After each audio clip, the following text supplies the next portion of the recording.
Chocolate, loved by many, craved by most, and for good reason. Whether it's a comforting cup of sikwate on a rainy day, or a decadent treat to end a long one, chocolate has a way of bringing joy with every bite. Behind every award-winning chocolate bar is the hard work of our humble local farmers. And today, we visit one of the farms that makes it all possible. Welcome to the Verde family farm here in Kalinan, Davao. Now this isn't your usual tourist spot. It's a cacao farm, sustainability hub, and a place to reconnect with the land. From bean to bar and soil to soul, there's a story behind everything grown here.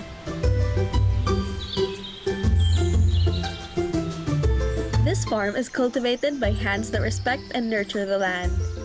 Leading these hardworking farmers is none other than Miss Wit Holganza, a farmer, a teacher, and a fierce believer in living simply, sustainably, and intentionally. Mabuhay ug madayaw, ako si Wit Holganza. Ako yung farmer and founder of Verde Farms.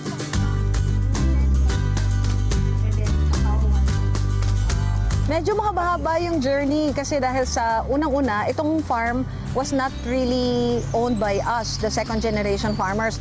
So, ang Verde nagsugod gyud sa akong papa ug mama, no? Kaya ang akong papa ug mama, we're never from Davao. They're not even from Mindanao. Bale, kanang ang akong papa is Batanggenyo, mama is Bulaqueña. But at that time, when you took the boat from Manila to Mindanao, it would take 15 days. And then, pag-abot nila diri, my father kasi was a veteran of the World War II. So when he came to Davao, na ay program kay mga cadastral mga areas ni hindi titled. So my father being a veteran was parang offered under a program for the veterans to be able to acquire their own land. So marami talagang challenges. My father was a full-time lawyer, so napabayaan talaga ang farm sa mga tenants, and then eventually parati siyang nasa-subcontract sa banana grower, pineapple grower, papaya grower. Kasi nakamulatan natin yung conventional agriculture, and with conventional agriculture, ang ipiprescribe lang naman sa iyo are seeds that you have to keep on buying, and then ipiprescribe din sa iyo yung paggamit ng mga abono na synthetic at saka harmful sa lupa, very toxic. So nagsimula rin kami sa ganun. Siyempre, the contractors didn't care about preserving the quality of the health of the soil. All they wanted was to get the best and most productive yields. So during that time, talagang grabe, tadtad na tadtad sa chemical ang pag-grow ng banana, pag-grow ng papaya, pag-grow ng pineapples. And then for a time, itong mga mangga na nakikita mo ngayon sa farm, this was also being subjected to very, very harsh chemicals para siya mamulaklak at mamunga. The second generation, particularly me and my husband, took over sometime in the 90s na yun. And dahan-dahan naming dinevelop yung farm. But in 2008, we stopped using all chemicals. No more herbicides, no more pesticides, no more fungicides. And that was the start of our journey kasi we saw the ravages of chemical fertilizer. You know, sabi nila, what better fertilizer for the tree than the tree itself? Lahat ng farms, kapag malinis at winawalis, I'm crying na. Kasi ang lupa, hindi dapat ina-allow na ma-expose. Dapat ang lupa covered, either covered with mulch, which is itong mga decaying matter natin, or covered with grass.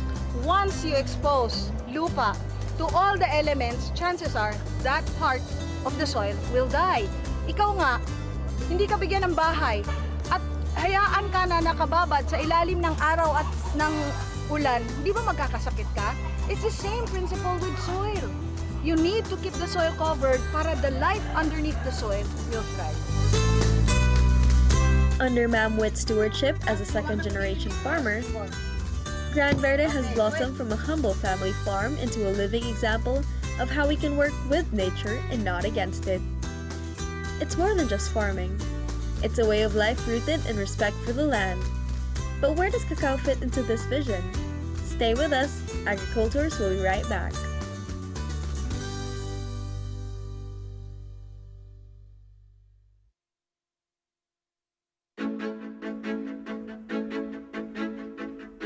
Previously on AgriCoolTours, we visited Verde family farm and met with Holganza, whose deep respect for nature helped shape this land into what it is today. At the heart of it all, cacao. Actually, nauna tayong magkaroon ng awareness for cacao before the durian. But because of the recent interest sa durian ng mga traders, especially from different parts of Asia, parang na medyo nawala yung awareness about cacao. But for myself, the journey of cacao started in 2010.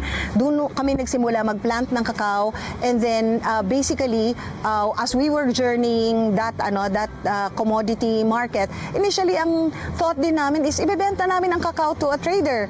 Pero eventually, what we thought was the right path for us was to actually develop products from out of our harvest. I will twist it. To the left or to the right, it doesn't really matter.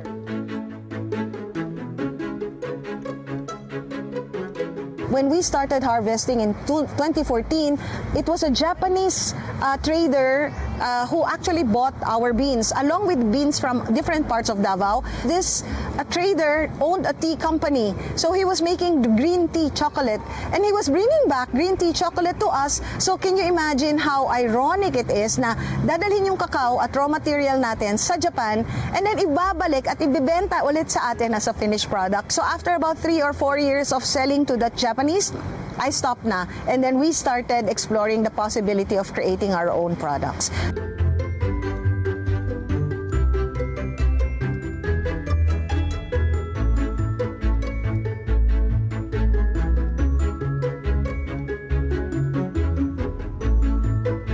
Para siyang lechon, yung init lang ang nagluluto sa kanya. Dito, dadalhin ito, ihuhulog dito sa butas. Of course, not every journey has been without its challenges. While cacao has brought joy to many, what often goes unseen are the very real struggles the industry continues to face today. Okay, I am Engineer Hani B.S. Limbaro. I am Engineer Chofilo Jr. Yusiglia, and we are doing researches on the priority crops in Davao region, particularly cacao. The main problem here we heard is about the production, the declining production of the cacao.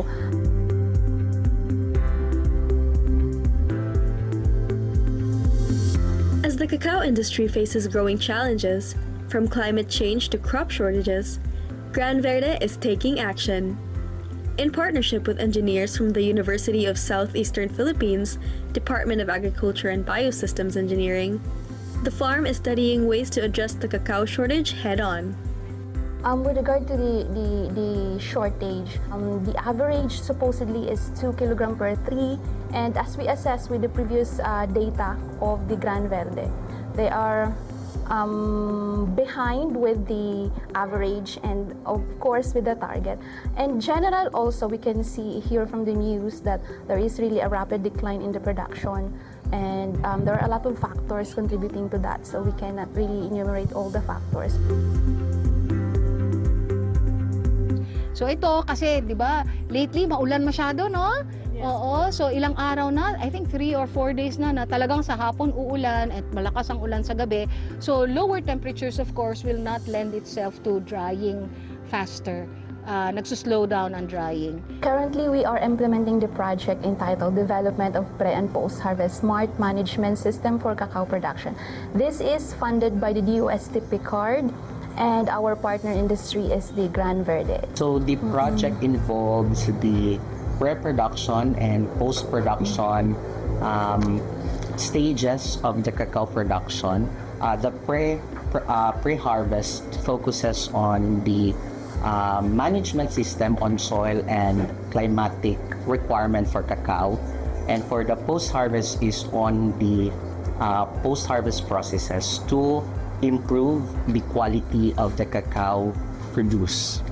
It is known that Davao is one of the top producer of cacao, and the productivity is declining. That's why our aim is to intervene in the pre-harvest, particularly in providing data to drive their decision on the management system.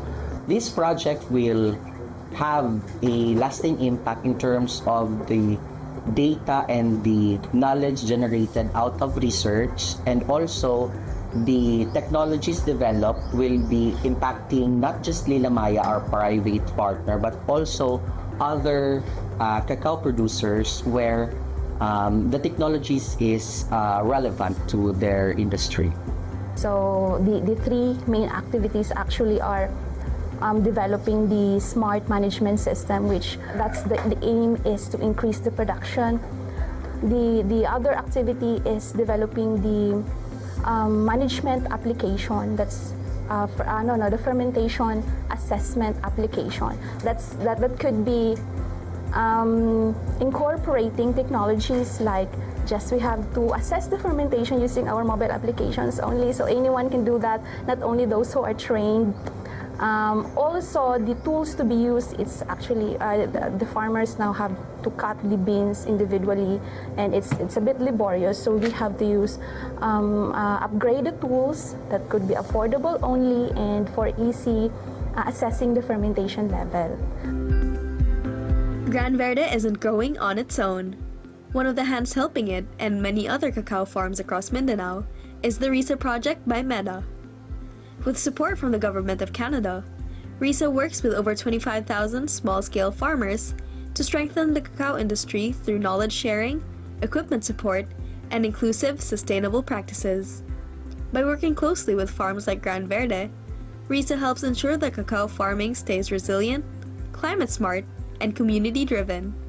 Thankfully, we were able again to receive support from MEDA RISA.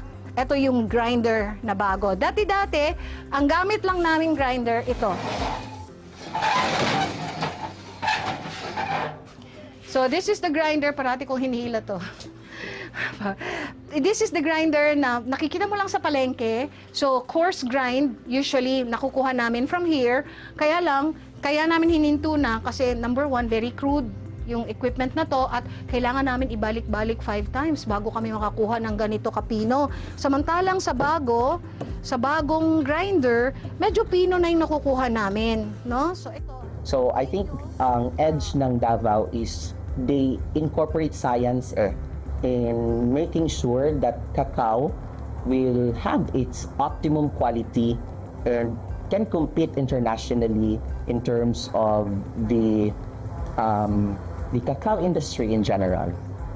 So, napakaganda ng future ng cacao because Davao, as you know, has been declared as the cacao capital of the region, of the Philippines, Region 11. So, ang laki ng opportunity because we belong to that sweet spot, about 12 degrees of the equator where the best cacaos can be grown. Together, they're exploring sustainable, science-based solutions, from soil health strategies to climate-adaptive practices, not just for Gran Verde, but for the benefit of cacao farmers across Davao and beyond. It's collaborations like these that ensure that the future of Filipino cacao stays strong, resilient, and rooted in the land.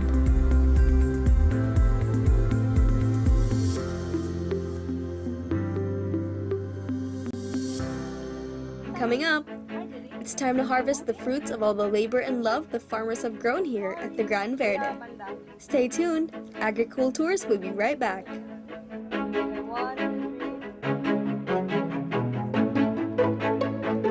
On your way to success? Start with the best. New Era University, where we guide every individual to their natural state of excellence. Enroll now, because New Era University awaits the future we can build together.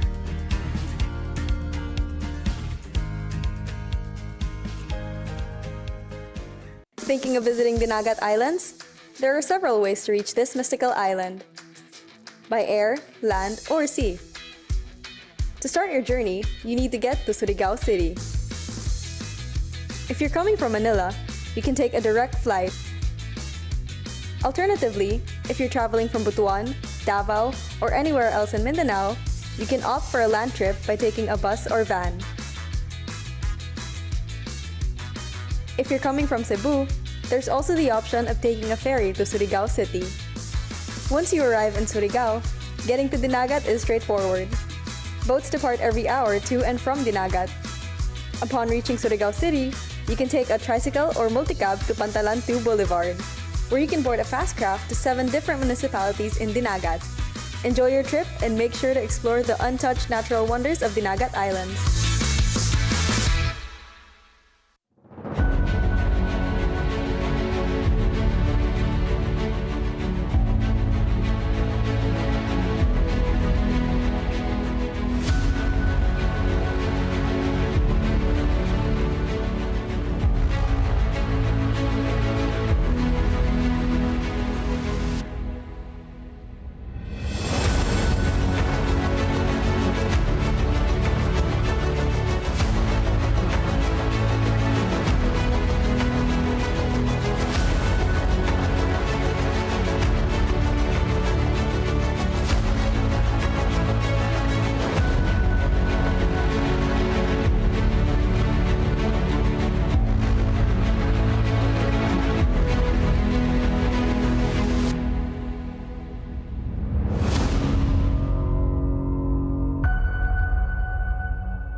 Welcome back to AgriCoolTours. This time, we're heading straight to the field to experience the bounty of Gran Verde up close. From vibrant produce to fresh seasonal fruits, who knows what delicious surprises await? Look at all this greenery. Let's ask the farmers what we could make with all of these.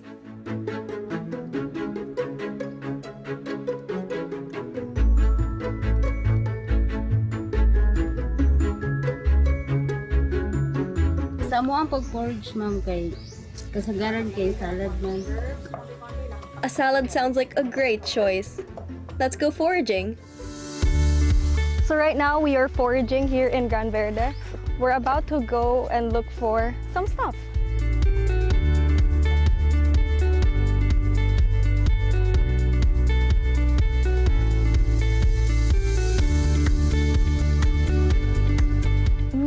Sige po. So karon sa bato ang buhatan. Kamo kung gusto mo try mo.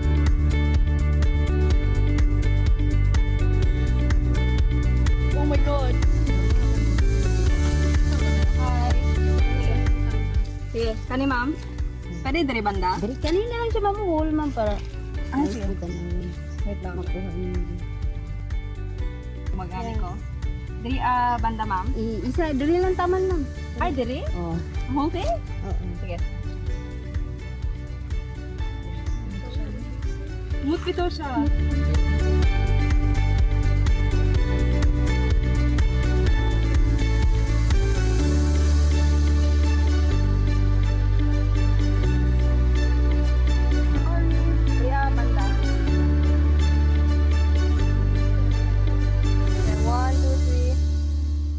Alam mo, it's funny because Kalinan is still part of Davao City. It's such a big city, no? And then, medyo tumataas yung ang level of anxiety namin kasi nakikita namin yung urbanization is moving towards the suburbs. Kalinan used to be considered bukid. And then, lately, murag dili nagyud siya bukid. So, murag kuyawan namin ba na ang agricultural zones have been invaded by industrial and commercial areas, even residential areas. So, there's more reason for us to try to see how we can sustain the growing of cacao within this development, within the urban development. So, basically, ang nakikita naming paraan dito is to move towards more sustainable practices like permaculture. Because permaculture, from the words permanent and culture, it only means that what is that way of permanently being able to sustain life of the soil. Kay kintatanan, we are dependent on the soil. We cannot grow food. We cannot even live on earth without the soil because the soil is our source of water, the soil is our source of food, and the soil is the source of all of life talaga. Miss Witt was right. Every corner of this farm serves a purpose, and each plant has a role to play in the ecosystem she's carefully nurtured. With everything so well kept and thriving, I found myself approaching our little foraging adventure with the mindset of everything is edible until proven otherwise. Pick a flower and eat the flower only, ha? Flower lang. Ito lang ang kainin nyo. So, That's great. Naturally, the tour group and I couldn't resist doing a few curious and cautious taste tests along the way. Now, one thing I'd like to show you is this. What are this? Fungus, mushrooms. How many kinds of mushrooms do you see here? Ito, tsaka ito. There are 3 kinds of mushrooms. Ito na ang challenge. Okay, that is your wood ear mushroom. Game, challenge. Sino? Go. Tasteless. Walang ano, kasi it's really dry. Ito. This is nice. Bite. Take a bite, Sydney. Small lang. Bite lang. How would you describe the taste? Green. Can grab that flower? Trina, grab that flower. No. Grab flower. Yeah. Okay. Okay. Makaw na, ma'am. Of course. Oo. No, but I want you to taste ito. Tumoy. Who's game? Parang lasang saluyo.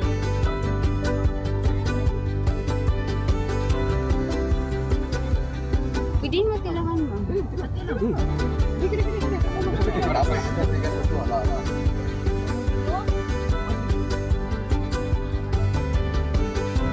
Dumi siya. Dili siya ka ng tamis lang. Kaya ano?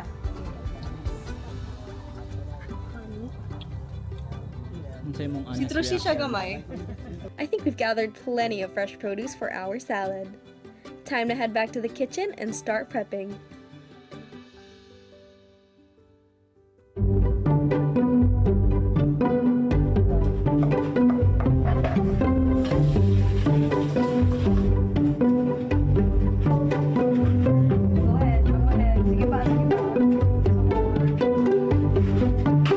You smell yung garlic, yung onion.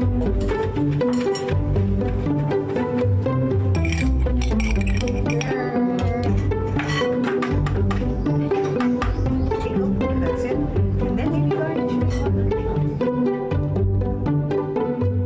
As we enjoyed the delicious spread before us, I couldn't help but wonder, could I bring a piece of this lifestyle back to the city?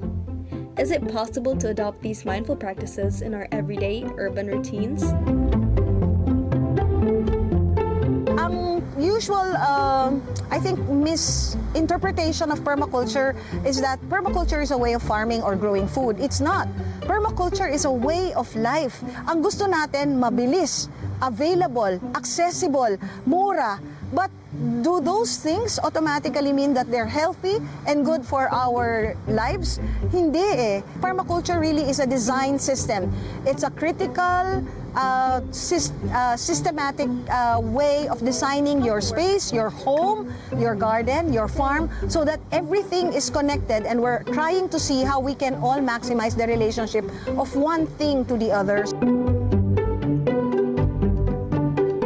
In a world that often asks us to do more, buy more, and rush through life, Verde reminds us to breathe and to return to what truly matters.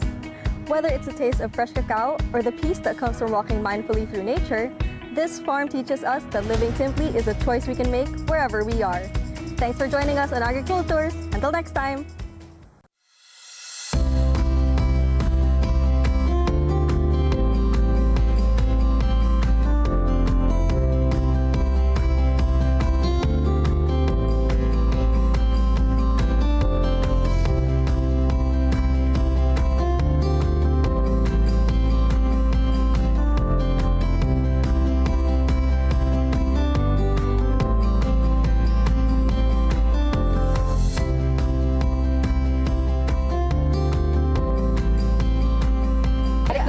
Balik. Ready? One. Ay, kakamo ko di Sydney. Pag-interact mo di aduha. Draw, miss. Wait lang. Strawberry. Sige, try na to. Ano si JJ? Tamis. Let's try. What's no good liar?